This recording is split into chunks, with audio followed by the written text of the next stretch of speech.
আসসালামু আলাইকুম। আজকে একটা ব্লগে আপনাদের স্বাগতম। সকালে উঠে তারপর ফ্রেশ হয়ে দেখি এখানে বালতিতে জামা কাপড় আছে, এগুলো ধুয়ে নিলাম। তারপর দেখলাম এখানে চা নাস্তা করে নিলাম।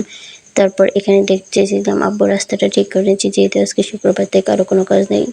আর এখানে দেখুন আমার বেলি গাছে সুন্দর সুন্দর ফুল ফুটেছে, যেগুলো দেখতে সাদা সাদা। তারপর এখানে দেখুন শাকটা কুটে নিচ্ছে রান্নার জন্য। আজকে আমরা শাক দিয়ে মাছ খাবো দেখুন। তারপর এখানে জিলাপি নিয়ে আসছে আমার আব্বু 2 প্যাকেট।